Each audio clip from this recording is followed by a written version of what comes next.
오늘 부활주일입니다.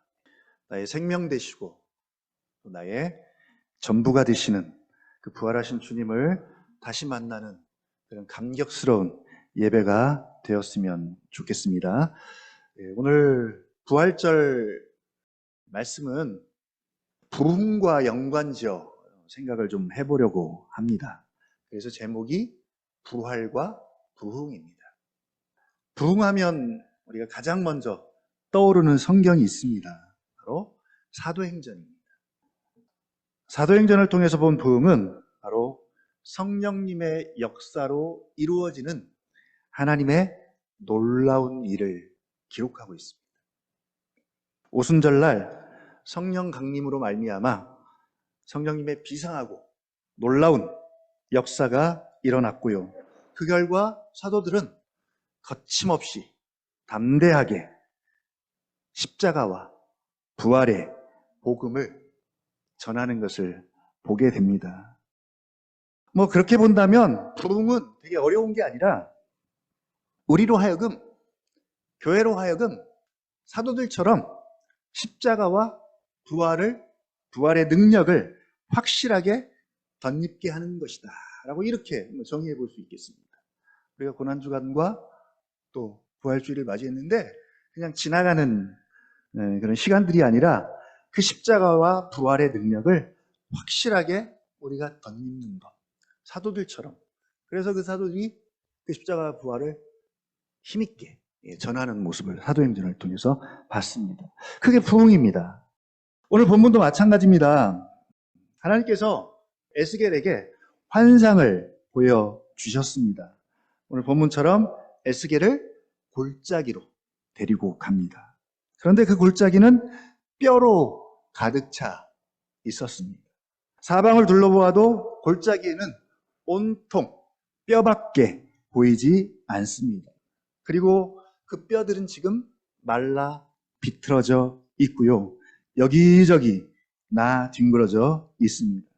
하나님께서는 이렇게 마른 뼈들로 가득 찬 골짜기를 에스겔에게 보여주시면서 아주 중요한 질문 하나를 던집니다. 3절 우리 같이 읽어보겠습니다. 3절 시작. 그가 내게 이르시되 인자야 이 뼈들이 능히 살 수 있겠느냐. 인자야 이 뼈들이 능히 살 수 있겠느냐. 그러자 에스겔이 대답합니다. 주 여호와여 주께서 아시나이다. 여러분 어떤 그림이 연상이 됩니까 지금? 하나님께서는 왜 마른 뼈들로 가득한 골짜기를 에스겔에게 보여주었을까요? 만약 실제로 우리가 이 모습을 봤다면 얼마나 섬뜩하고 얼마나 등골이 오싹할까요? 오늘 이것이 오늘 부활절하고 무슨 상관입니까? 1절과 2절에서 에스겔이 본 상황은 13절에 등장하는 무덤과 비슷한 상황입니다. 오늘은 성경을 좀 많이 읽어보려고 해요. 그러니까 계속 좀 읽으시면 아마 기억에 나실 거예요. 2절 한번 같이 읽어보겠습니다. 시작. 나를 그 뼈 사방으로 지나가게 하시기로 본즉 그 골짜기 지면에 뼈가 심이 많고 아주 말랐더라. 13절로 넘어가 볼까요? 13절 시작. 내 백성들아 내가 너희 무덤을 열고 너희로 거기서 나오게 한즉 너희는 내가 여호와인 줄을 알리라. 지금 이스라엘은 가장 비참한 상황에 처해 있습니다. 그들은 지금 바벨론이라는 나라의 포로입니다. 조국의 미래가 불투명합니다. 모든 터와 기반이 완전히 다 무너졌습니다. 더 이상 희망도 없고 솟아날 구멍도 없습니다. 한때는 정말 평화롭고 부유했던 나라가 이제는 속국으로 전락해버렸고요. 이제는 완전히 망해서 절망적인 상황에 빠지고 말았습니다. 바로 마른 뼈 환상을 통해서 이스라엘 백성들이 겪고 있는 엄청난 재난과 불행과 절망적인 상황을 지금 적나라하게 보여주고 있는 모습입니다. 그런 환상입니다. 그리고 13절에서는 이런 이스라엘의 상황을 그냥 한 단어로 무덤이라고 표현하고 있습니다. 무덤. 무덤이 뭡니까, 여러분? 죽음을 의미합니다. 죽었습니다. 죽어있는 사람에게 소망이 있을까요? 죽어있는 사람에게 소망이라면 다시 살아나는 것 말고는 없습니다. 죽어있든지 아니면 앞으로 죽을 것이든지 이건 우리의 정해진 운명입니다. 우리는 살았으니까 죽을 거예요. 이 죽음의 문제를 해결하고 풀어내는 유일한 방법은 다시 살아나는 것 말고는 없습니다. 부활이죠. 바로 이 무덤 이미지를 통해서 이스라엘 나라의 멸망과 공동체의 죽었음을 상징적으로 보여주고 있고요. 그리고 마른 뼈를 통해서는 이스라엘 백성들이 겪고 있는 엄청난 재난과 수치를 역시 상징적으로 지금 보여주는 그런 환상이 되겠습니다. 자, 이런 상황 속에서 하나님께서 3절을 통해서 에스겔에게 묻습니다. 인자야, 이 뼈들이 능히 살 수 있겠느냐? 이 마른 뼈들이 다시 살아날 수 있겠느냐? 여러분 어떻습니까? 죽어서 바싹 말라 비틀어진 마른 뼈가 무덤 속에 있는 시체가 과연 스스로 살아날 수 있을까요? 이건 상식적으로 봐도 그렇고요. 현대의학으로 봐도 그렇고 이건 절대로 꿈꿀 수 없는 불가능한 일입니다. 그럴 수 없다는 것을 에스겔은 이렇게 고백을 하죠. 주 여호와여, 주께서 아시나이다. 하나님께서는 이미 불가능함을 아시고 에스겔에게 이 질문을 던지고 있습니다. 그런데 이 말을 다르게 해석하면 이렇게 해석할 수 있습니다.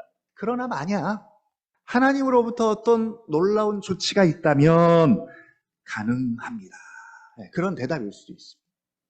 성경에서 말하는 구속, 지금 사도행전에 누가복음에 계속 그런 단어들이 계속 반복됩니다.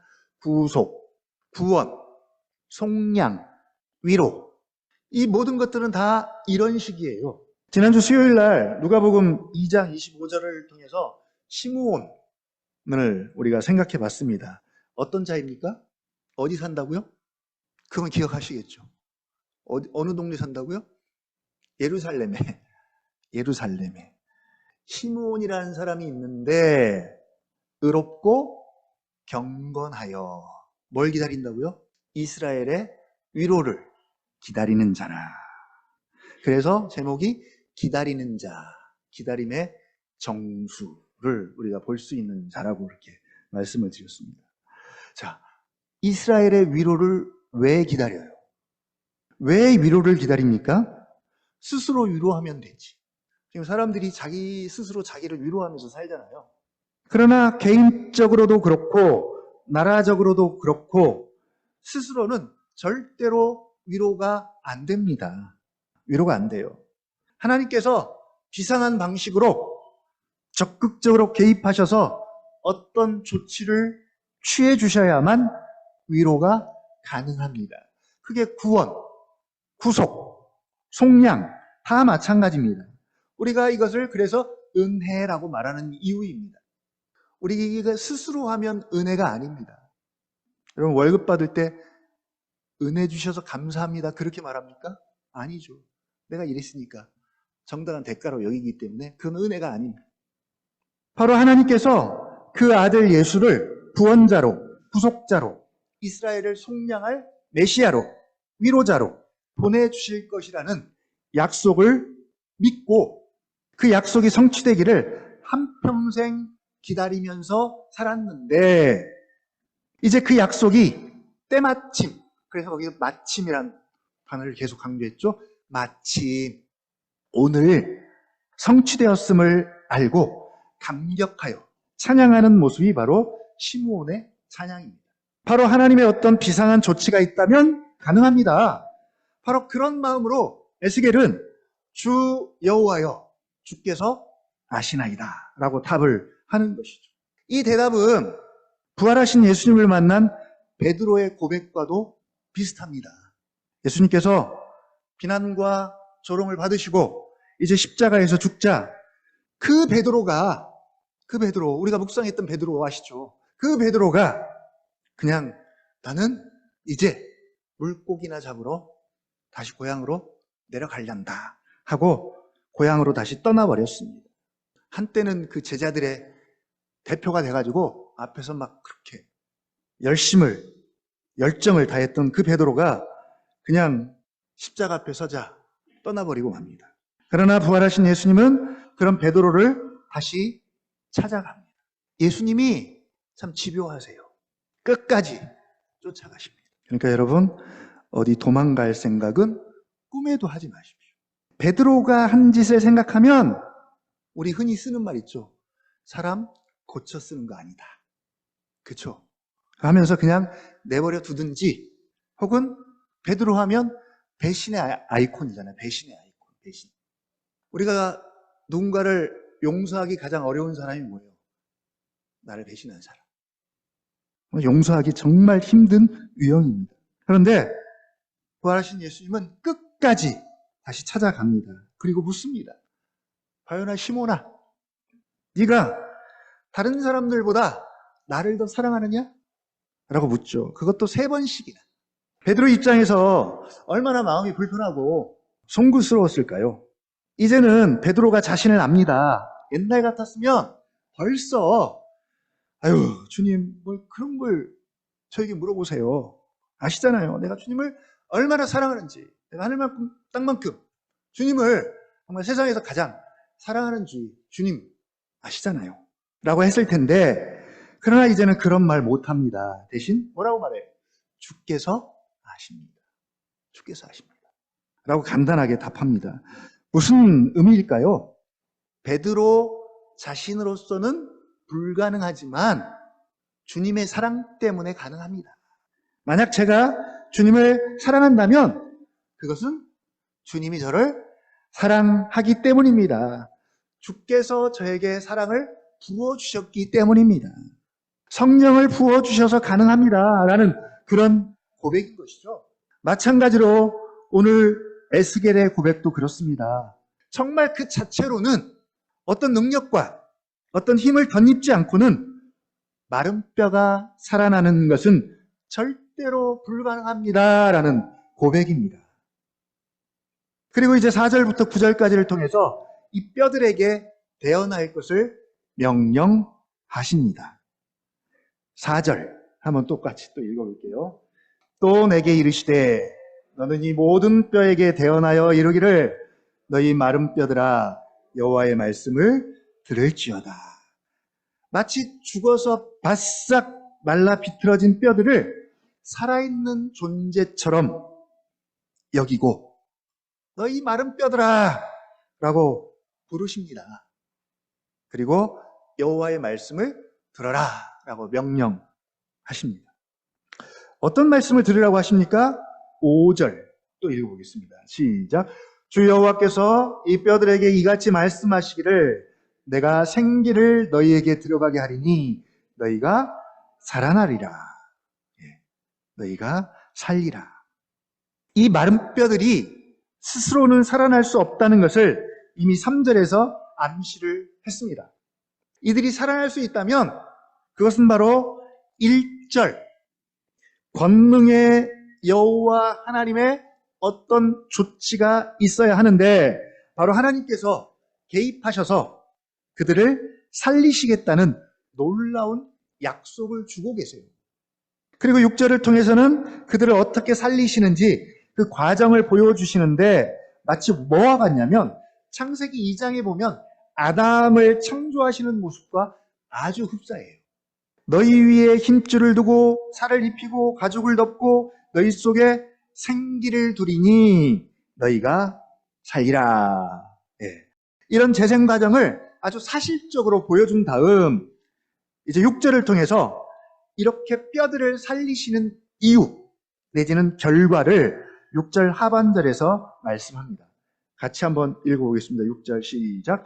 너희 위에 힘줄을 두고 살을 입히고 가죽으로 덮고 너희 속에 생기를 넣으리니 너희가 살아나리라.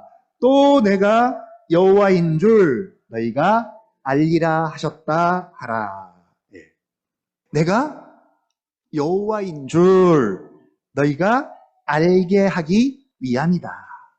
우리 편에서는 살아나는 것이 관심이지만, 가장 중요한 관심이겠지만, 하나님 편에서는 뭐가 중요하다고요? 내가 여호와인 줄 알기 위함이다. 아는 것. 그게 하나님 편에는 중요합니다. 그래서 하나님이 우리를 구원하시고요. 그래서 예수님을 우리에게 보내주셨습니다. 하나님 알기 위해서, 알게 하기 위해서, 고백하기 위해서. 십계명 서문과도 같은 맥락이죠. 나는 너희를 애굽 땅 종 되었던 집에서 인도하여 낸, 광야를 지나게 하고 가나안 땅에 들어가게 하신 전능하신 여호와니라. 나는 너희를 인도해 내신 여호와인 줄 너희가 알리라. 이것이 바로 우리를 구원하시고 우리를 살리신 목적이고, 하나님이 우리에게 부흥을 주시고 당신의 영광을 보여주시는 목적이자 이유입니다. 너무 중요하죠. 가장 중요한 이유입니다. 그런데 언제나 그들의 문제는, 이스라엘 백성들의 문제는 뭐였습니까? 하나님을 알지 못하고 하나님 대신 다른 우상에게로 나아가서 그것들을 따르고 섬겼다는 것입니다. 이것이 그들에게 가장 큰 문제였습니다. 이렇게 너희를 살림은 내가 여호와인 줄 너희로 알게 하기 위함입니다. 바로 부흥의 목적입니다. 그리고 이제 7절과 8절을 통해서는 하나님이 명령한 대로 이제 본격적으로 뼈들을 향해서 하나님의 말씀을 대언하기 시작합니다. 7절, 그가 대언할 때 소리가 나고 움직이며 이 뼈 저 뼈가 들어맞아 뼈들이 서로 연결되더라. 그런데 이제 8절로 넘어가서 8절에 보니까, 8절 한번 읽어보겠습니다. 시작. 내가 또 보니 그 뼈에 힘줄이 생기고 살이 오르며 그 위에 가죽이 덮이나 그 속에 생기는 없더라. 뭐가 없다고요? 생기가 없습니다. 마치 로봇처럼 마른 뼈에 살이 붙고 가죽이 덮여서 외관상으로는 사람이 되었는데 생기가 없어요. 생명력이 없습니다. 그래서 마치 겉모습은 살아있는 듯 하지만 죽은 것이나 다름이 없는 것이죠. 그런 다음 이번에는 이제 생기를 향해 대언합니다. 9절, 10절이죠. 먼저는 7, 8절에서 마른 뼈에게 대언했고요. 이제 두 번째는 생기에게 대언합니다. 뭐라고 대언합니까? 9절이요. 시작. 또 내게 이르시되 인자야 나는 생기를 향하여 대언하라. 생기에게 대언하여 이르기를 주 여호와께서 이같이 말씀하시기를 생기야 사방에서부터 와서 이 죽음을 당한 자에게 불어서 살아나게 하라 하셨다 하라. 예. 에스겔이 여호와의 명령하신 대로 그대로 순종을 합니다. 9절을 통해서. 그리고 10절은 뭐예요? 순종한 결과입니다. 결과까지 한번 같이 읽어보겠습니다. 시작. 이에 내가 그 명령대로 대언하였더니 생기가 그들에게 들어가매 그들이 곧 살아나서 일어나 서는데 극히 큰 군대더라. 예. 생기가 사람 모양 안에 들어갔습니다. 그리고 살아났습니다. 뿐만 아니라 지극히 큰 군대가 되었습니다. 이미 1절과 2절에 골짜기 전체가 뼈로 뒤덮였다면 얼마나 많은 사람들이 지금 되살아났겠습니까? 그래서 극히 큰 군대라고 표현합니다. 여러분, 이 환상이 상상이 되세요? 실제로 우리가 이걸 봤다면 얼마나 스펙타클하고요. 얼마나 환상적일까. 그리고 이제 11절과 14절을 통해서는 그동안 에스겔에게 보여주셨던 이 환상과 예언이 어떤 의미인지에 대한 해석입니다. 이 부분이 사실 오늘 말씀 중에 가장 중요하겠죠. 11절에서는 이 뼈들이 누구인지, 누구를 의미하는지를 알려주고 있습니다. 인자야, 이 뼈들은 이스라엘 온 족속이라. 여기서 이스라엘이란 1차적 의미는 에스겔서가 쓰여졌던 당시 바벨론의 포로가 된 이스라엘을 의미합니다. 그러니까 진짜 이스라엘이죠. 그러나 오늘날 이스라엘은 누구입니까? 영적인 이스라엘. 바로 교회를 의미합니다. 우리가 이스라엘입니다. 우리가 교회고 교회가 영적인 이스라엘입니다. 그 이스라엘의 상태, 교회의 상태가 어떻다고 말합니까? 11절 중반절입니다. 그들이 이르기를, 거기서부터 한번 읽어볼까요? 시작. 그들이 이르기를 우리의 뼈들이 말랐고 우리의 소망이 없어졌으니 우리는 다 멸절되었다 하느니라. 이것이 바로 이스라엘의 상태입니다. 여기에 언급된 말은 실제로 절망과 좌절에 빠진 이스라엘 백성들이 자기들의 현실과 상황에 대해서 나눈 절망적인 대화와 탄식입니다. 그러니까 여러분, 친구들 만나서 혹은 누군가를 만나서 자기의 삶에 대해서, 상황에 대해서 자연스럽게 나누는 것처럼 지금 그렇게 이스라엘 백성들끼리 나눈 대화예요. 그냥 말 그대로입니다. 그리고 그 대화를 들으신 하나님의 반응이 소개됩니다. 12절이죠. 12절. 시작. 그러므로 너는 대언하여 그들에게 이르기를 주 여호와께서 이같이 말씀하시기를 내 백성들아, 내가 너희 무덤을 열고 너희로 거기서 나오게 하고 이스라엘 땅으로 들어가게 하리라. 내 백성들아, 내가 너희 무덤을 열고 너희로 거기서 나오게 하고 이스라엘 땅으로 들어가게 하리라. 아멘. 바로 이스라엘 백성들을 살려주시겠다는 부활의 메시지입니다. 희망적인 메시지를 던지라고 에스겔에게 명령하고 있습니다.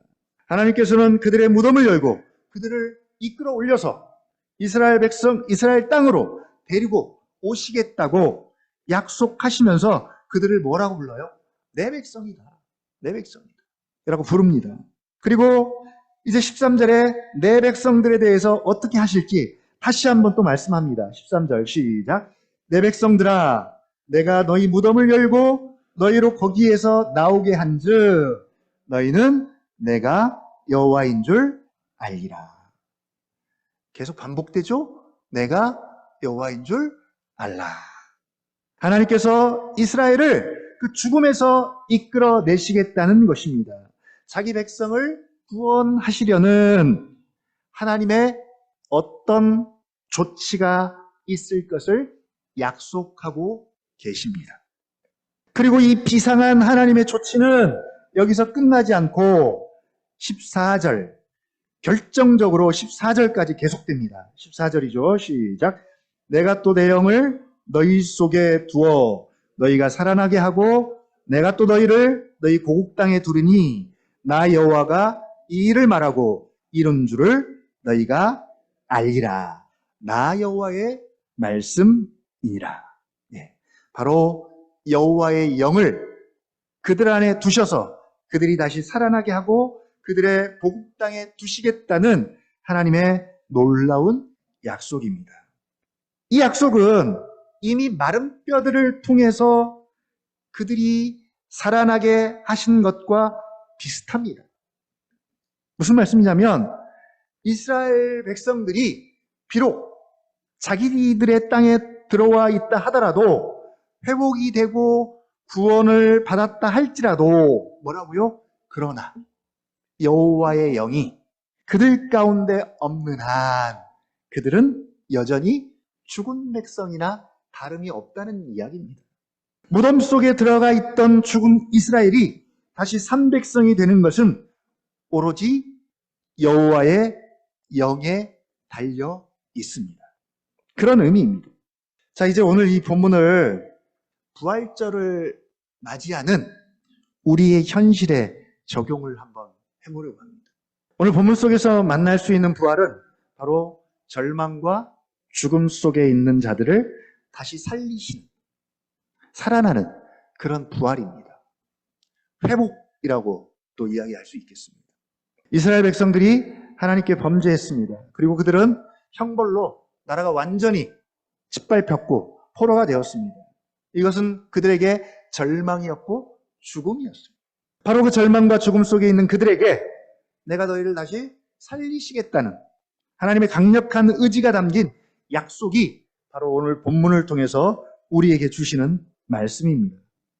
뿐만 아니라 우리가 이 죽음과 절망을 보편적으로는 우리 개인에게만 이제 적용을 시켜왔는데, 오늘은 조금 더 넓게 교회적으로도 좀 넓게 생각을 해봤으면 좋겠습니다. 이 시대에 영적 이스라엘이라고 할 수 있는 교회는, 그 속에 있는 우리는 바벨론 포로와 같은 일은 없는가? 우리에게 바벨론 포로와 같은 일은 없는가? 하나님의 진노와 심판을 불러올 만큼, 그래서 바벨론의 포로로 잡혀갈 만큼 하나님의 이름과 영광을 욕되게 하는 그런 죄악된 일은 이 시대에 우리에게, 교회들 가운데 없는가라는 것이죠. 종교개혁이 그래서 일어났습니다. 종교개혁이 일어났던 시대에 루터는 이 문제를 이렇게 지적했습니다. 교회가 세속 바벨론의 포로가 되었다. 이스라엘만 바벨론 포로가 된 것이 아니라 교회가 세속 바벨론의 포로가 되었다. 그 말은 교회가 타락했다, 썩을 대로 썩었다 라고 그가 부르짖었습니다. 그래서 결국 종교개혁이 일어났고요. 그 결과 교회가 다시 갱신이 되었습니다. 살아났습니다.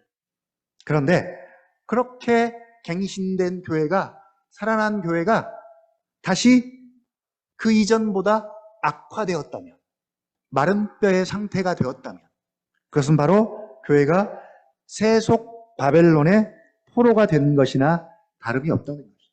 바로 우리 시대의 기독교가, 지금의 교회들이, 그 교회 안에 있는 성도들이 저 골짜기에 널브러져 있고 골짜기를 가득 채우고 있는 마른 뼈들 같은가? 마른 뼈와 같은가? 네. 우리가 정말 그러한가? 라는 질문입니다. 그리고 더 중요한 것은 과연 우리가 우리 자신과 교회를 그렇게 보고 있는가? 그렇게 인식하고 있는가입니다. 이게 중요한 이유는 항상 영적 대각성과 부흥의 출발은 언제나 이걸 인식하는 것으로부터 시작을 했기 때문입니다. 사도행전도 마찬가지입니다. 베드로가 설교하니까 사람들이 뭐라 그래요? 그럼 우리가 어찌해야 할까요? 죽어있는 우리가 어찌해야 할까요? 무엇을 해야 할까요? 거기서부터 부흥이 시작됩니다. 반대로 질문해 봅니다. 그러면 과연 이 시대의 교회가, 우리가 반대로 하나님의 임재의식으로, 하나님의 영광으로 충만한가요? 그래서 교회가 살아있고 하나님의 생명으로 가득 차 있나요? 다른 것은 몰라도 화려함이나 규모나 명성은 이미 충분합니다. 이미 세계적으로도 충분해요. 그러나 적어도 생명력에 있어서만큼은 우리도 마른 뼈다귀들의 모임이 아닌가요? 생명력을 잃어버린 교회에 무슨 소망이 있고 무슨 희망이 있을까요? 그 속에 생기가 없는데, 그 속에 생명력이 없는데 무슨 소망이 있을까요? 저 죽어있는 절망적인 세상과 우리가 구별되고 다른 것은 무엇일까요? 우리의 예배나 저들의 모임이나 뭐가 다를까요? 이런 교회에 대해서 하나님은 오늘 우리에게 질문합니다. 인자야, 이 뼈들이, 이 마른 뼈들이 능히 살 수 있겠느냐? 개인적으로는 우리 자신의 절망으로부터, 교회적으로는 이런 하나님적 생명력 없음과 복음적 생명력 없음과 그리고 말라 비틀어진 뼈다귀 같은 교회가, 혹은 무덤 속에 있는 교회가 과연 살아날 수 있을까요? 과연 될까요? 여러분, 우리가 살아날 수 있을까요? 우리는 뭐라고 대답할 수 있습니까? 주 여호와여, 주께서 아시나이다. 우리 스스로에게는 소망이 없지만 여기에 소망이 있습니다. 즉, 죽은 이스라엘 백성을 살리는데 하나님의 영이 결정적인 역할을 하십니다. 우리는 어떤 사람인가요? 이미 그리스도의 부활을 경험한 사람들입니다. 우리 오늘 처음 맞이하나요? 부활절? 이미 부활을 경험한 사람들이에요. 그리고 이미 약속하신 성령을 받은 사람들입니다. 그런 성령 공동체입니다. 예수 그리스도의 부활은 바로 하나님의 능력이요, 하나님의 영이신 성령의 능력으로 되어진 일입니다. 에베소 1장 19절부터 20절입니다. 그리고 그 능력이 우리에게 이미 주어졌다라고 성경은 말합니다. 그 능력이 그리스도 안에서 역사하사 죽은 자들 가운데서 다시 살리시고 하늘에서 자기의 오른편에 앉히사. 바로 그 능력이, 우리에게 주어진 능력이 그리스도를 죽은 자 가운데서 살리셨고요, 일으키셨습니다. 마찬가지로 오늘날 우리의 현실 속에서 무기력해진 기독교가, 마른 뼈와 같은 교회가, 우리 개인이 다시 살아날 수 있는 유일한 길은 바로 죽은 자 가운데서 그리스도를 살리신 이의 그 능력입니다. 그 능력이 바로 성령님의 역사 아니겠습니까? 그래서 우리가 성령을 계속 우리에게 물붓듯이 부어달라고 요청하고 강구하는 이유입니다. 하나님께서 자신의 영이신 성령을 교회에게 물붓듯이 부어주시는 사건, 다른 말로 말하면 부흥입니다. 그때 부흥이 일어났습니다. 부흥은 우리 힘으로가 아니라 오직 하나님의 영으로, 하나님의 능력으로 다시 일어나고 다시 살아나는 것을 말합니다. 그래서 부흥은 전적으로 성령님의 역사입니다. 그러나 부흥이 아무리 위대하고 대단한 일일지라도 그 출발과 시작은 언제나 여기서부터입니다. 바로 1절과 2절과 같고 11절과 같은 상황임을 먼저 인식하는 것으로부터 출발을 해야 합니다. 여러분, 자기가 죽었다는 사실을 전혀 알지도 못하는데 거기에 살았다는 것이 무슨 의미가 있겠어요? 그러니까 세상 사람들에게 아무리 예수님이 살아나셨다고 해도 별로 의미가 없어요. 죽음을 모르기 때문에. 먼저 죽어있지 않으면 살아날 수 없습니다. 허물과 죄로 죽었던 우리입니다. 그러나 하나님이 그의 피로 인하여 믿음으로 말미암아 그리스도 예수 안에서 우리를 다시 살리셨습니다. 우리를 살리시기 위해 예수님께서 십자가에서 죽으셨고 장사 지낸 바 되셨다가 성경대로 사흘 만에 다시 살아나셨습니다. 부활하셨습니다. 바로 이 모든 것은 죽었던 우리를 살리시기 위한 하나님의 비상한 역사입니다. 조치입니다. 우리가 할 수 없기 때문에 하나님이 하셨습니다. 하나님이 하셔야 합니다.